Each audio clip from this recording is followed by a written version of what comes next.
a snowstorm raging, changing terrain, a low building up over the coast of Maine. Folks up north have already been christened by those frozen bristles of wind. Look outside, you can see what it's like, but everything's covered in ice tonight. So stay inside, sit round the fire, have yourself a glass of wine, put your arm around your sweetheart, say to her, it's good to be with you tonight. Don't even try driving home, you're bound to get stranded. Nothing's been plowed, salted or sanded, and it's snowing in Quebec and raining in Vermont, blowing across the border and all of the roads that you want. Look outside, you decide, when everything's covered in ice, you just might book a room at the riverside, settle down to dinner and a glass of fine wine, reach across the table, look your lover in the eye. It's good to be with you tonight.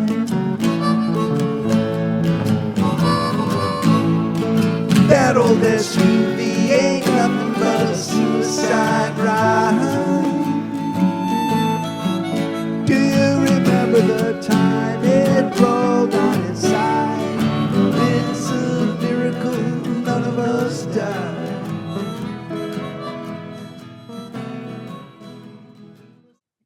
Indeed, it really created a whole new mold, if you will, and literally the sport of freestyle skiing, which now, of course, has many disciplines. And it's the beautiful thing about freestyle skiing is whether it was in the 70s when there were accidents that almost killed it, or whether it was the Olympic movement where, quite frankly, there were some real owners and alpine and other disciplined people that were kind of stuck, not really embracing freestyle, which of course eventually happened. And but the more the sport seemed to be on the skids, the stronger it would come back, because I think that freestyle skiing is just like the word says, it's freedom on skis. And I don't care if you're 1 year old, 5 years old, or 75 years old like I am, there's freedom on skis. And that captured me at a very early age.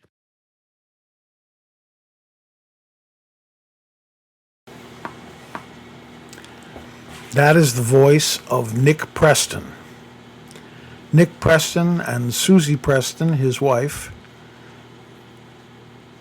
came to Waterville in the early 1980s and were a key part of the birth of freestyle skiing. At first as skiing instructors and then competitors on the freestyle circuit, and then later on as coaches and operators of Freestyle America, a camp mostly in the summertime for training young athletes.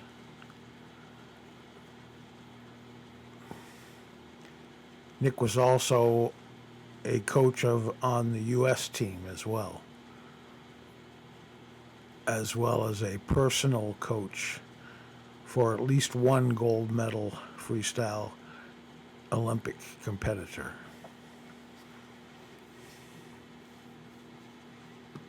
Hannah Kearney. I'll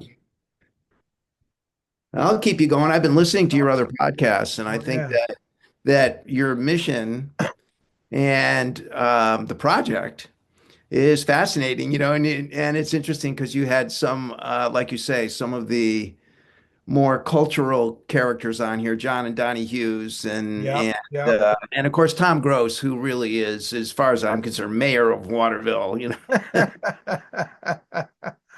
Well, I am speaking with my old friend Nick Preston, and he and his better half Suzi have been integral to the freestyle program at Waterville for many years. And what I'm hoping to do, Nick, is get a kind of a broad brush about of how you got into freestyle and and the beginnings of the freestyle movement, and then what you're doing now. Because you've got how many Olympic folks have you had now that you train? Well, there's probably 10 or 11 or 12, it's sort of still occurring. Uh-huh.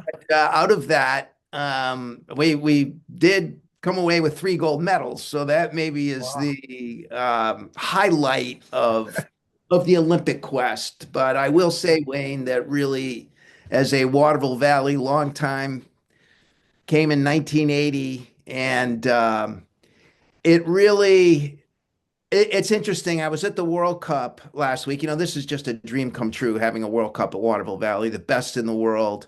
Unbelievable lower bobbies run, a pitch of hill that is only comparable at perhaps Deer Valley, which of course is also considered one of the premier courses.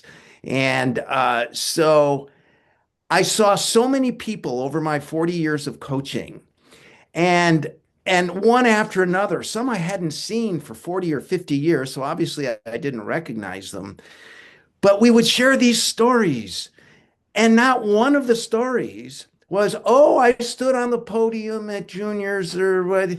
It was always like, do you remember the time the van broke down and we almost hit the moose and we had to spend the night in Rumford? And so it really is all about the experience of being a Waterville Valleyite and being in the world of freestyle skiing that really has been such a joy in Suzi's and my life and our 42 years here living in Campton. And of course, I met you very early on back then in 1980. And so that really, to me, is the story. It's the culture. And yes, culture will produce success in where the roots of that culture lie. So if you're the birthplace of freestyle skiing, and that's legit, and no one else is really putting that stake in the ground. Everyone else is too busy being corporate and forgetting about the culture and the vibe, but not Waterville, not Tim Smith, not Chris Sununu, not Tom Gross or John and Donnie Hughes or Suzi and me. We're here. It's a life in skiing. Yeah. Well, I have to say, Nick, of all the years that I've known you and Suzi, you are, I always would see you at local community events in Campton, and you'd come to an event at my house, or you'd be all over the place. And you to me, you were superstars among us, but you just were so genuine and so much a part of the community that's what really made me not only want to talk with you about your success as a freestyle skier and coach, but the cultural piece of this, that is that Waterville set a trend back in the 70s and 80s that broke the mold. Indeed, it really created a whole new mold, if you will, and literally the sport of freestyle skiing, which now, of course, has many disciplines. And it's the beautiful thing about freestyle skiing is whether it was in the 70s when there were accidents that almost killed it, or whether it was the Olympic movement where, quite frankly, there were some real owners and alpine and other disciplined people that were kind of stuck, not really embracing freestyle, which of course eventually happened. And but the more the sport seemed to be on the skids, the stronger it would come back, because I think that freestyle skiing is just like the word says, it's freedom on skis.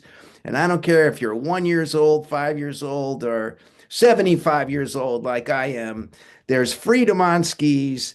And that captured me at a very early age. and skiing at Jay Peak with the Austrians who are actually rolling around. They were show skiers. The ski school would get out there and roll around on their tips and kick one ski up behind them and cross it over. And one of the Jay Peak instructors even threw a front flip off this wooden jump in the middle of a hill, and kind of really being a living Stein Erikson, clone out there. And I was 10 years old. It just absolutely captured me. So by the time Suzi and I had left Colby College or graduated and were at Pleasant Mountain in 1972, all of a sudden we heard about this amazing event at Waterville Valley. And we were coaching a bunch of kids. We were actually teaching 50 young kids in a sport that was almost freestyle, the precursor called Masters. It was the alternative to racing. There were programs all over New England that had a Masters program. And then all of a sudden the kids were like, well, we went to Eddie Ferguson's camp and, now we're doing ballet skiing and moguls. And, these 11-year-old kids would throw a 360, ski instructors. We couldn't do that, so we were really learning from the movement, almost from the bottom up. I was being coached by the kids until Suzi and I finally figured out that we could go out there and compete on our own. And we had a ball doing it all during the 70s, of course. Well, that reminds me of Wayne Wong describing the fact that he would teach kids who were just starting out, and they would do all these weird things on their skis, and he would take note of it and say, hey, how about that? Let's turn that into a trick. Well, that's right. And Wayne, certainly listening to Wayne and what an amazing man. And I was particularly struck but in Wayne's career all along that really he did transition into raising millions of dollars for CF and other things and really taking his celebrity. Wayne is an amazing man and a great friend. Of course, he was just here a couple weeks ago at the World Cup. Yeah, I missed it. A great buddy. And so nice job having Wayne on your podcast. He certainly is somebody that was pivotal. Absolutely. He was, with the slow dog noodle that Doug Pfeiffer decided to throw a gnome around that one to this day. That picture of Wayne way on the back of his skis with those white sunglasses and just looking like he's having a ball, which he was, and we all were. This was excitement on skis. I mean, this movement was kind of like the Summer of Love all over again on a pair of skis. Right. And we were all, polka dots and cords and bell bottoms and long hair and really being the counterculture on skis. So it fit perfectly really into the world of skiing. And like the counterculture, it became really a central culture of skiing. Every ski area, well, look at it right now. Every ski area's got a park, and that's a freestyle discipline. So the freestyle has absolutely, you might say, not just blossomed, but exploded. And in the last Olympics, someone can fact check me on this because it might be wrong, but it's close. And that is that half of all medals in the Winter Games were freestyle medals for the United States. Wow. So the little ugly duckling of skiing in the 70s is really now central to our ability as a nation to win gold medals on the international stage. So much has happened between 1972 and 2025. Yeah. Now you grew up in Connecticut. How did you kind of work your way into the skiing business? Well, my first experience on skis was life transforming almost instantly. I was 5 years old or 6 maybe, and there was a blizzard outside down there in Connecticut, Watertown, Connecticut. And, we couldn't go outside. There's drifts out there, the good old days when it used to snow in Connecticut. And so anyway, all of a sudden a knock at the door, and there's my best friend. And he's on a pair of snowshoes. And he's like, look at this. I can walk around on the snow. Can Nikki come out and play? Asking my mother. And my mother's like, well, wait a minute. She puts on my galoshes. She puts me into her beartrap skis that she had from Moore College. She was a skier from the 40s. And so all of a sudden I had these, God knows, I mean, they were twice as tall as I was, and these poles that are up here. So out the door I went, and my friend was kind of going like this, trudging through the snow, and I'd go up the snowdrift, and all of a sudden I'd slide down, and I'd be waiting for him at the bottom of the little hill, and he'd be marching down, and I'd be pushing myself along on the poles. I was winning. I mean, no, these skis were a whole nother level beyond snowshoes. So that really was my first day on skis, and I'll never forget it because there I was, with my best friend. I was all of a sudden the man, I kind of had the right gear on. So that was the start. And my mom really taught me to ski. She brought us to Killington and to Jay Peak. And at Jay Peak, that's where it all happened in terms of ski instruction. We would go up there and we had the coolest ski instructors, Dave Revard and Sonny and all these guys that could just rip Jay Peak. And right off the bat, I was in one of the upper classes, and really, I can remember Sonny taking me out on the UN and saying, Nick, you're doing pretty well. Here's how you ski bumps. For one thing, you pull your feet under, you reach your hands over the bump. You don't ski this, you go to the backside of the bump. And I remember him teaching me to drop. This was a private lesson, by the way. He took me out of class. So I was special, I was like really special. And I'm 12 years old, but that's kind of when I learned to ski bumps down UN at Jay Peak. And anyone who's been to Jay Peak and skied UN knows what I mean. Those aren't bumps, those are Volkswagens that you ski down. And the fact that I could do that was, again, another a part of my ski career that really was kind of pushing a little bit in that other direction. In the meantime, at Westminster School, I was racing on the team. My senior year, I was captain of my race team, so racing's wicked cool. My grandson Harper he's captain of the Plymouth High team now, so he's a racer. So it's all good, I'll tell you, if you're sliding around on snow, you're doing the right thing, particularly if you live in New Hampshire, and particularly right now, because I was just outside and we have 2 feet of fresh powder. There isn't even any ice out there. This will be the best skiing in New Hampshire, maybe in recent memory. Let's just say that. The snow is incredible, and that's cross-country skiing. That's everything. That's flying saucers out on the golf course. It is just incredible out there. Yeah. So talk about how you came to Waterville. Well, Susan and I were 71 graduates of Colby College, and we saw that she was on the ski team. I went out for the ski team for just my freshman year, and then I kind of was already, at college, and I think I probably majored in Bob Dylanology but anyway, yes. And so Susan and I, we were weren't married yet, but we were sort of, an item there and dating seriously, cohabbing, whatever. And we're like, hey, what are we going to do this winter now that we've graduated from Colby?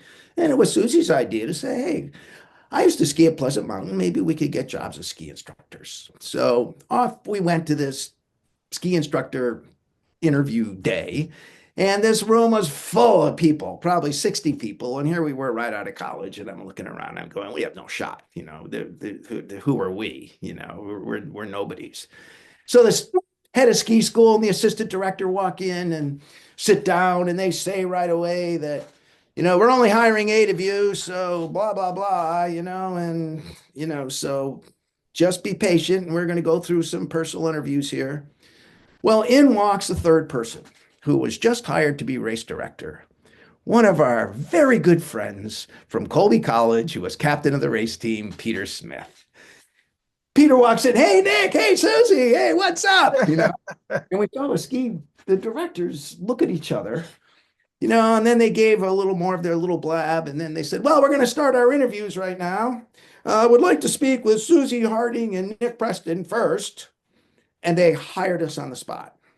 So our little connection with Peter Smith got us our jobs. And yeah, Susie and I drove up to, the Bretton Woods up there, to look at Mount Washington with a bottle of Lancers and a loaf of bread and whatever, celebrating. But that was really the beginning. That was 1972, and that was right the same year when Waterville ran its exhibition of skiing. Right. So we had just become ski instructors when all of a sudden freestyle got let out of Pandora's box there. And so we were young, and we were sort of the ski instructors of likely choice to go coach the Pleasant Mountain freestyle team, which was a mighty team. I mean, several national champions were down in there. Greg Stump, that did all the movies. We were coaching Greg, Yeah. and his whole family was very talented. Lily Morrison went on to be a Canadian Olympian. So this was serious young skiers, and they took it all very seriously, and they were coaching us. But we were there all week. They were only there on the weekends. So all of a sudden they'd come back, and all of a sudden we could do a 360. Then all of a sudden we were doing sort of these crossover tricks, and it shortened down our skis. And Bear Bryant came over with brand new Lang equipment, high back boots, and it was the coolest thing. And so anyway, we were in. That started the whole thing. And finally, the kids were kind of like, hey, you and Susie are getting pretty good at this. Why don't you guys go off and try a competition? So we're like, oh, okay, that sounds like a good idea. So actually down to, I think it was Berkshire East. Went down to Berkshire East and went in this event, and Mike Shea was down there, and Eddie was down there, and there were a bunch of, Wayne wasn't there, but there were a bunch of ski stars down there that I was sort of, they were already my heroes. And but I was in the event. So I went in the event, skiing moguls, having a pretty good run, doing the little airplane jumps over here and back in the bumps. All of a sudden I caught a tip, spun around, I don't know, 4 or 5 times. I'm in the bumps, whoa, spinning around. I heard the crowd sort of cheering this, this guy was in trouble, about to kill himself, but I didn't fall. I might even skied a couple of those bumps backwards just to try to get my bearings under me, and I skied down. So I'm just like, man, that's too bad. I wish I'd had a better run, Well, 3rd place. The recoveries scored high. Yeah. $350. So I'm like, wow, $350. Wow, we're only making $80 a week at Pleasant Mountain as full-time ski instructors. So a month's pay, And so we realized that maybe there was a new path for Nick and Susie. And actually that path led to Susie's tremendous success as a ballet skier. I mean, she had several events where she'd win over $2,000. We're talking back in the 70s, Wow. Yeah, so we were pretty much on a roll. And combined skiing was being paid down to 20th place. And a guy like me, if I could get a 5th here and an 8th there and a 14th in moguls was still the most competitive. And I was a pretty strong ballet skier, pretty strong in the air. And hey, they were paying $200 down to 20th place. I could get an $800 weekend myself, so this was way ahead of ski instruction. And so we had a ball all during the 70s, really competing through all of that, including Waterville Valley, where I did meet Tom Corcoran and Donnie and John Hughes, who you had on, and that whole Doug Pfeiffer and Jack Sanders, that whole crowd, Yeah. So just a wonderful, wonderful ski area to visit back then and to compete in. Now, earlier you mentioned the ups and downs of, over the years, and one of the big downs was the accident involving Dirk Douglas. Yes, Dirk was a good friend of ours, and as a matter of fact, we would even train together. He was a combined skier. Susie and I were combined skiers, and Dirk was from, I think, the Salt Lake area, perhaps, or whatever. He was from another part of the country, but just a wonderful guy, a handsome young man. And yeah, the Stratton event was the first death of freestyle, not Dirk. Dirk, by the way, is alive and well today, but did suffer did suffer a paraplegic accident, and that was because the hill was not constructed properly.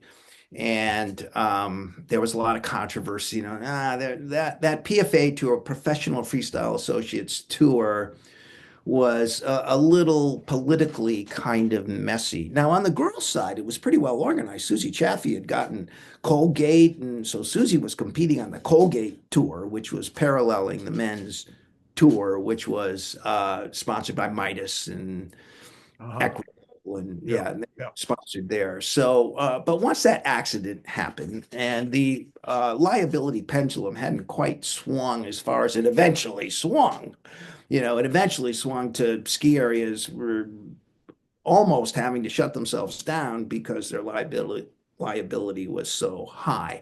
I'm not sure Dirk's accident really was the only thing with that. There were other people that were out there skiing, as unfortunately happens still today. There are serious accidents or fatalities that are out there in skiing, and really the insurance industry in the ski areas during the late 70s, early 80s didn't know what to do with any of this. And here was freestyle caught in the middle of this. Here we were trying to flip around, or even, and even at Waterville, if you got air off a lift tower, bump or a work road or something, you were likely to get your pass ripped. Now, Tom, I came in 1980, and the freestyle program was, I think, everywhere. They were still had really taken this hit. Ski didn't really want it around. It was sort of too dangerous. But Tom Corcoran, who really was one of the founders, that wasn't Tom, and that wasn't BBTS. That wasn't the Waterville Valley Black and Blue Trail Smashers, the ski club, which had been around forever, and really still wanted freestyle to be part of their club. They really wanted the good old days of freestyle. Tom really loved freestyle, Tom Corcoran. Yeah. And he'd be on the board. And so I got a letter one day from Charlie Morris, who was on the board, and said, hey, maybe you and Suzi, we were coaching at Sugarloaf at the time and competing out of Sugarloaf, and had a very powerful team up there. And Joni Dolan won 5 national champions in a row. And, we had it going. Our girl was the very first national champion in 1975, Karen Coburn, who was the female version of the national champion. And on the male side was Bruce Bolesky, who people listening to this podcast will be familiar with Bruce, and he's one of my best friends and is still involved in freestyle today. I would say Bruce and I are probably the most senior people still deeply involved in freestyle skiing. So Bruce and I is great. He coaches my camps, and we have great fun together. But anyway, we had a very, very successful program,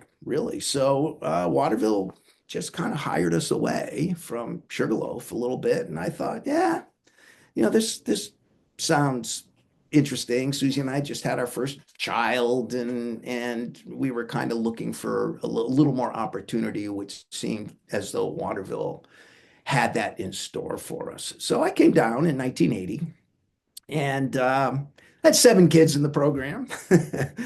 And by the end of the year, I think I probably had 30 or something like this. And we had kids in the ski academy, and we were hot to trot with this freestyle thing. And really, you had Tom Corcoran, you had Anna McIntyre, Doc Sossman. You had these heavy hitters in USSA, mostly that had come from racing, that loved the fact that we were going to lay this groundwork here and have a really strong freestyle program.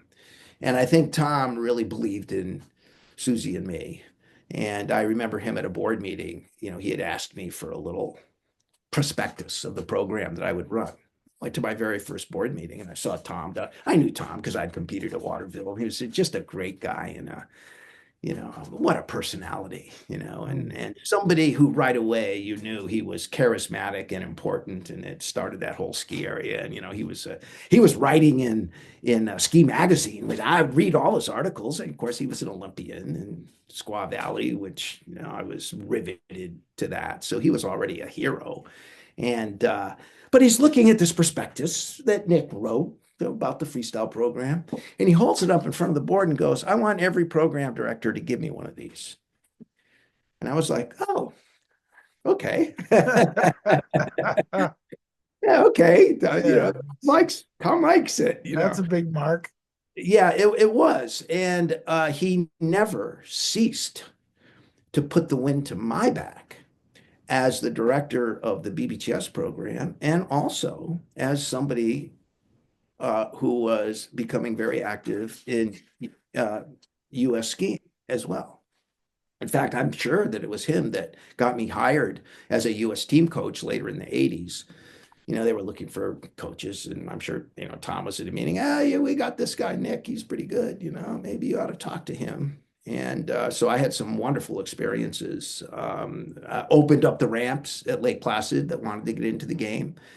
Was chosen to go to the Soviet Union for the first international exchange program, and brought our NORAM team over there, which was quite the time. Good old Gorbachev and his Perestroika brought us over there, and we were the first international sports program to visit the Soviet Union. Wow. Since it became the Soviet Union.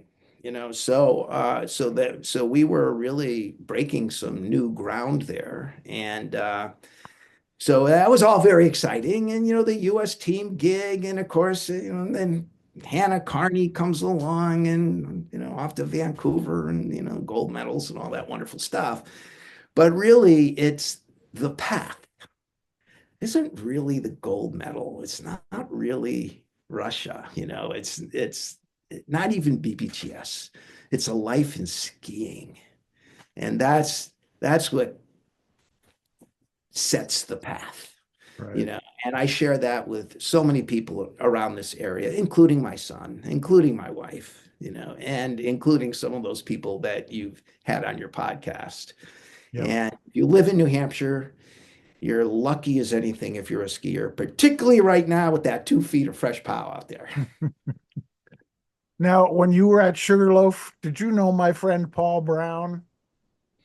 Yes, I do. I do know Paul Brown, and not forever. Well, I mean, part of the reason that Paul comes to mind here is Paul and I kind of grew up together, went to camp together on Newfound Lake. And then eventually we ran the summer trip program there. So we would guide in the whites. And we always reminded one another that the peak was not the goal, this was a journey. And if you weren't stopping to taste the spruce gum and whatever else along the way, and to see the ptarmigan fly out of the tree, then you were missing most of the special parts of the experience.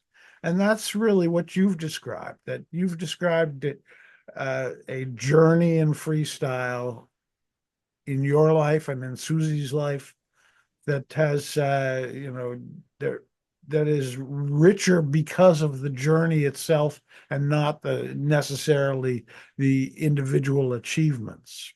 Yes, and the journey paralleled the history of freestyle, which has had its own story, and Right. full of whatever story you want. It's in there from the good old 70s all through the 80s, which were quite the time in sports and in youth sports, and up to the present, really, where freestyle skiing now, as I say, you have big air, you have slope style, you have aerials, you have team aerials, you have moguls, you have dual moguls will be in the next Olympics. So the sport of freestyle has sent out its branches, and there are so many kids right now, and so many professionals and ones that came to my camp when they were 7 years old, that like a Mac Forehand, who's been an Olympian in big air, or Ashley Caldwell, who came to camp here and won a gold medal in the last Olympics in team aerials. And so the gathering of the tribe, once you offer, and this is true about anything, and I know you know this, Wayne, if you are like your hiking program, if you offer a program that's really authentic to your geography and really to what New Hampshire and the White Mountains can offer, whether it's skiing, whether it's hiking, whether it's our beautiful lakes region, then you have a life in your endeavor that will for sure, contribute to your community. And out of any community, comes a lot of joy and a lot of other people that really have stood on my shoulders. I mean, I'm just a coach.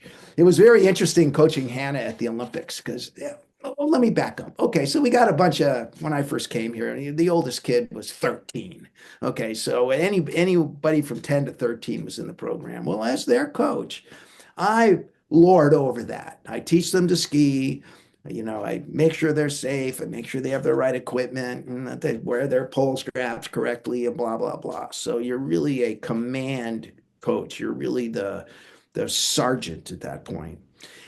As they develop, they have to own it. You have to make sure that they understand it's their path. So out comes the goal sheets and what we're going to do and how we're mapping this. And those goal sheets aren't like, I'm going to win. Well, you can't really control that.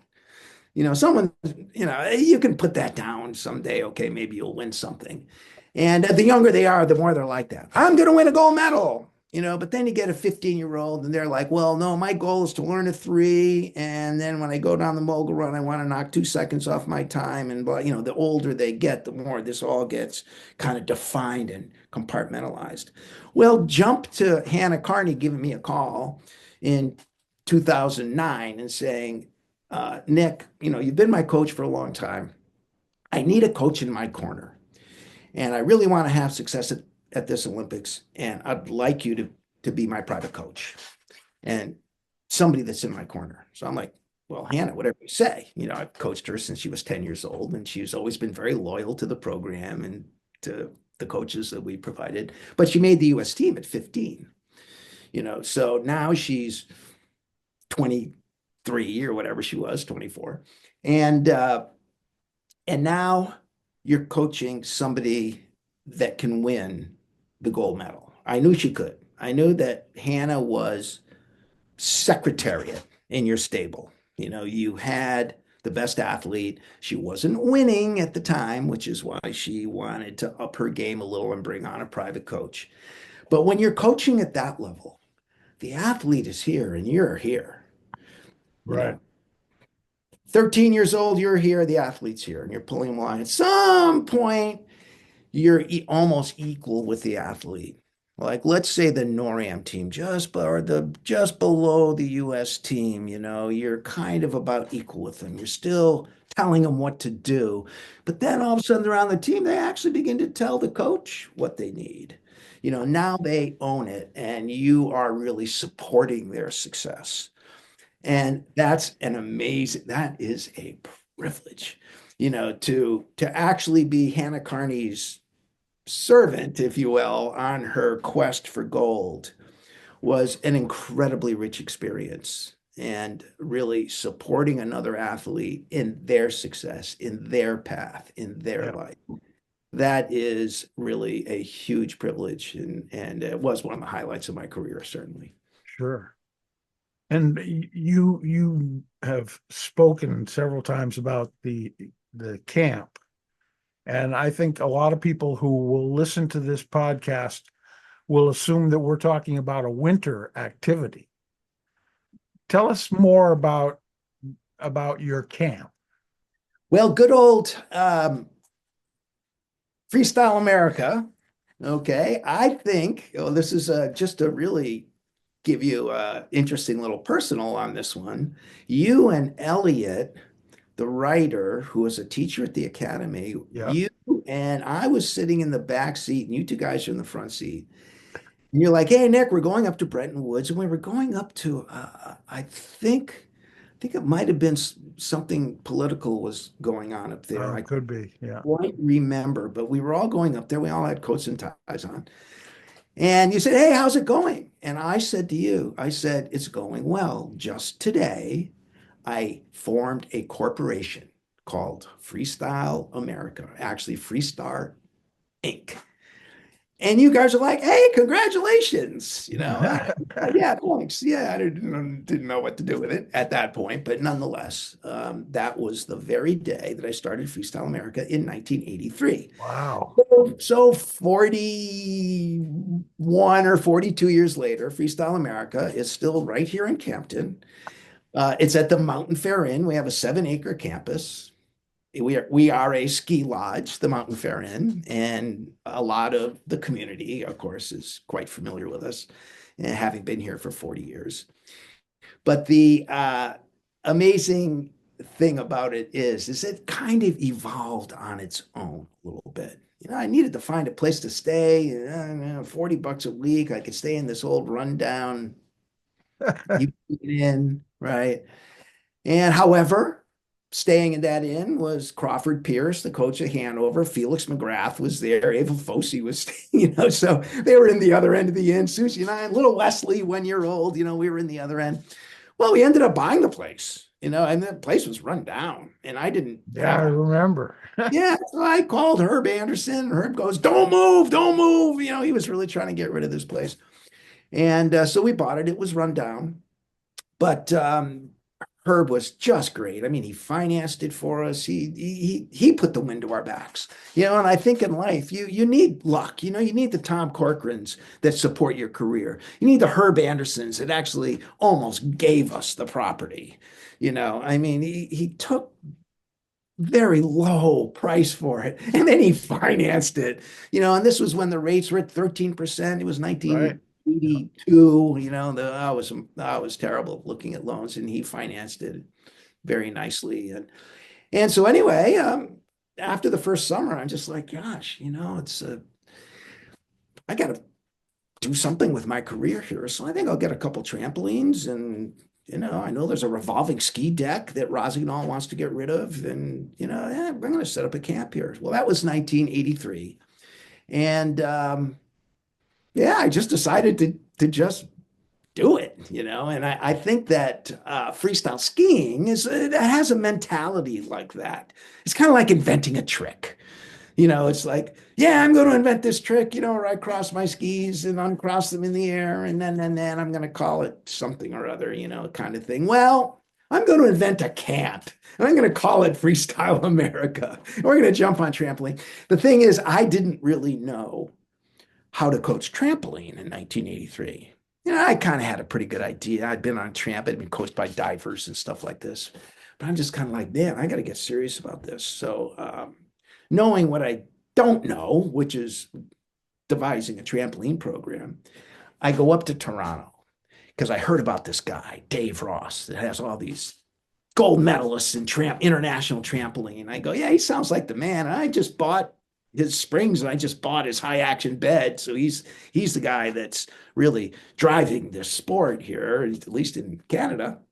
So I go up there, met Dave, indoor trampoline facility for trampoline. His trampoline is just fabulous. I mean, these are medalists in the Olympics that are jumping around, He knew everything about coaching trampoline. And in his presence, I knew nothing. But he was very nice. He gives me his curriculum. He even gave me a couple of his coaches, and they came down to camp, and they knocked it out of the park. I mean, they knew how to do this, and I learned from them and hired them. And so Freestyle America really has always been very much kind of a roots acrobatic program. It was never come here and show us your back full twist or your cork 7 or something like that. It's like, how do you bounce properly on a trampoline? What are the 3 positions of your arm swing? what are the 3 ways you can generate twists? Because there's only 3, you know? Yeah. And so really learning, if you will, the science of acrobatics. And I think that has distinguished Freestyle America right from the early days. Again, it was sort of good luck, you know. It was like we came up with this campus. I had a bunch of trampolines. I knew I didn't know anything, and I go meet Dave. We use his curriculum to this day. We've kind of modified it, but we are in the Dave Ross program of coaching trampoline, and our athletes are really getting beautiful, beautiful instruction, and the coaches are giving it to them because they have a curriculum. They're actually teaching them fundamental trampoline acrobatics. And then we go and yes, of course, you know, we're getting to backfulls and misty flips and cork sevens and all that wonderful stuff. But it really comes from the fundamentals of acrobatics, and that's Freestyle America. So we're still going strong. Yeah, Wes just launched the dates. My son's kind of taking it over a little bit. Susie and I are still president, vice president, whatever. But the real nuts and bolts, Wesley is the head coach. He runs the Loon program, and he's a master course builder, built the World Cup course, and you know he's got his own little career going. Arguably a better coach than I am, and so Freestyle America is going strong. And Wayne, if anybody's looking for a ski lodge with 5 trampolines, I think we're the only one. So am I right when I say that during that tenuous time after Dirk's accident and when the liability scare was at its height, one of the things that you and Susie added was you know you had Jack Sanders and J.D. Nelson and others working on protocols for the jumps and for the competitions that would make it a safer experience, and you were working on the actual training of the athletes so Yes. that they became safer and safer and safer. Yes, Jack and a fellow named Irving Kagan, who was the chairman of the Eastern Division, went on to be chairman of US Freestyle, USSA Freestyle, and was a brilliant businessman. And he was no nonsense. If you're in a meeting room with Irving and you opened your mouth, you better be ready to produce whatever good idea you just came up with, you know, or else you don't open your mouth. And not only that, but incredibly bright and persuasive. He could move a room. He could go out to USSA and have a room full of race coaches or ski area owners that were afraid of freestyle, the Dirk Douglas accident. And by the way, there were a couple of other accidents that were going on in the world of freestyle at other areas that were tragic also. And so there was a little bit of a contagion going on, you know, of people trying all these things on skis that arguably we didn't really know how to do. And therefore, there was a liability there. Yes, what happened to Dirk and a few other people was absolutely tragic. And it was the ground. I mean, we're starting from nothing at that point. No ski area wanted freestyle. So you were at ground zero. Now, Canada and the international community kept freestyle going. So actually professional freestyle and this push to make it a FIS sanctioned sport was actually still going on in other countries. In our country, it had pretty well fallen on its face, but not on the amateur level, where flips weren't allowed. We were still doing ballet, we were doing upright aerials, and we were doing moguls. And it was still doing extremely well. Sugarloaf had 80 kids. I got up to 80 kids here at Waterville. The Loon Mountain had 70, 80 kids. Killington had 80 kids. Stratton. So it was still going on, but no flips. So how is this going to work? And international community FIS, no, there was flips allowed. And then if you were an American freestyler and you were caught doing a flip, you got sanctioned, you got kicked off the team or whatever. It was very complicated.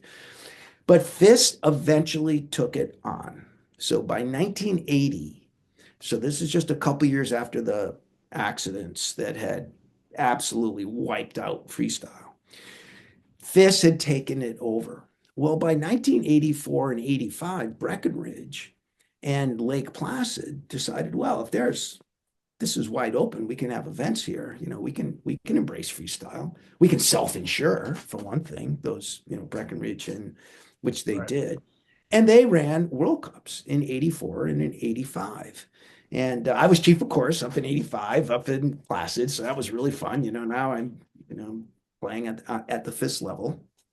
And of course, it was 35 below zero when we were supposed to run moguls. And so I'm on the back of a snowcat going up to wilderness, only to cancel the event. Not cancel, but to postpone it. But anyway, yeah, so there a little bit of an inauspicious start for the Lake Placid World Cups, which are just had aerials last week. And so they're still in the game. And really, Lake Placid and Breckenridge really brought it back. And our FIS, they were aerials, there were flippers and full twists and all this kind of stuff, and triple flips going on. And so the United States was being kind of left behind, kind of caught a little flat-footed. So thanks to Irving and Jack and some other players, I was running the Coaches Association at the time. So I was one of the guys that was trying to come up with standards on how you qualify flips, and you had to do 100 on the ramps, and then you had to do 100 on snow, and now you could do it in competition. We had these very strict standards.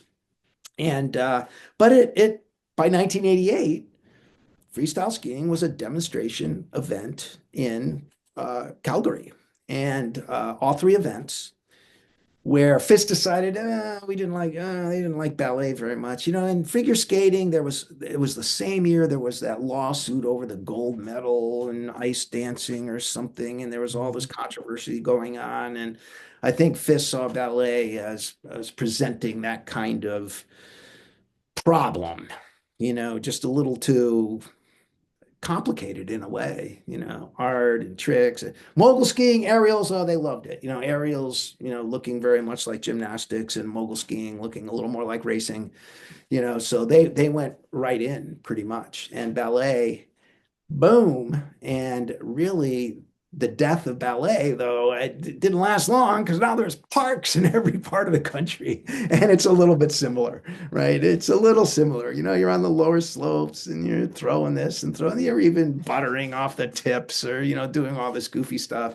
Every now and then we'll at camp get the ballet poles out, and some of the coaches will go flipping around, and all the kids are like, "Wow, that's wicked cool!" But so anyway, it'll probably make a comeback someday. But in the meantime, freestyle skiing is doing just great. And please, kids, if you would like to learn acrobatics properly, we've got Freestyle America just waiting for you right here all summer long. Cool. Well, we'll put information about how to contact you in the show notes. Yeah. Nick, Easy enough. FreestyleAmerica.com. will you tell Suzi I missed her? I'll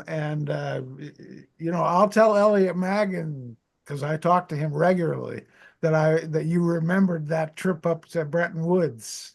I do. And Elliot, what a brilliant teacher he was. And my kids finally went to the academy, but I don't think Elliot was there at the time. But what a marvelous and creative soul. And so please give him my best. I will. Nick Preston, thank you so much. Great stories, great enthusiasm. It was really fun to talk with you, old friend. Well, indeed, Wayne, and I like your project, and I think that there's a lot, as Tom Gross said, there's a lot of stories to be told. So keep digging and keep interviewing, and I'll keep listening. All right. Thanks, Nick. Take care. You're welcome, Wayne.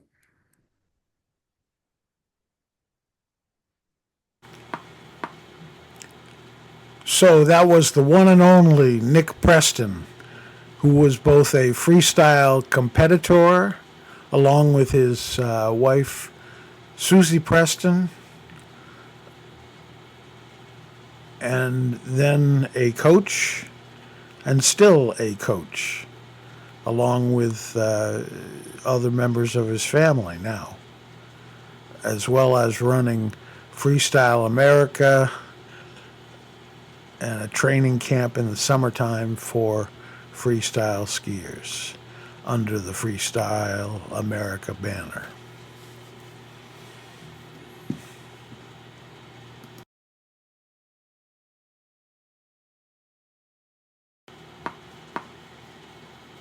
My thanks to Nick for taking the time to speak with me, and I hope to have a chance to talk with him again at some point in the near future, because he is so enthusiastic and has such great stories to tell.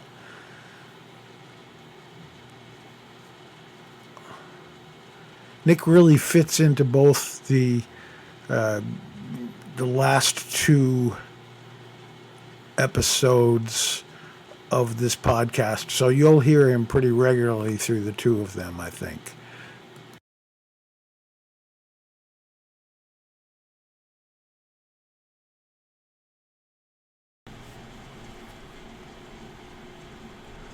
The show notes for this podcast can be found at nhsecrets.blogspot.com, where you can find links to other interviews, as well as the opportunity to subscribe to the podcast.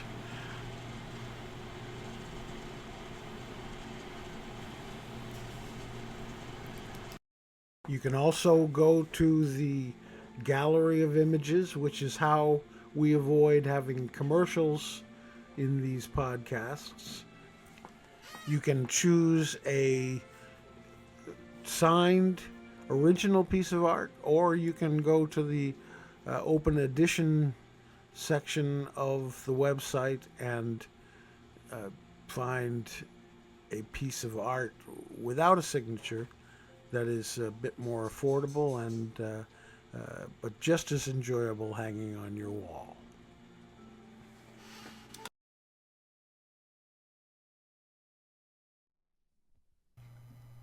And we'll see you again on the next episode of New Hampshire Secrets, Legends, and Lore.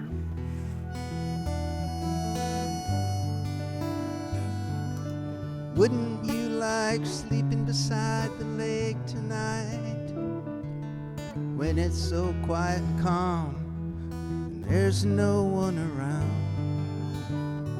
Lying on the beach and looking up half asleep, catching the full moon slowly sinking down, waking up on the water where we'll wade right out into it and soak up the dawn. That's just the kind of thing I like to do with you. There's so much for us in this universe when we look beyond the blue.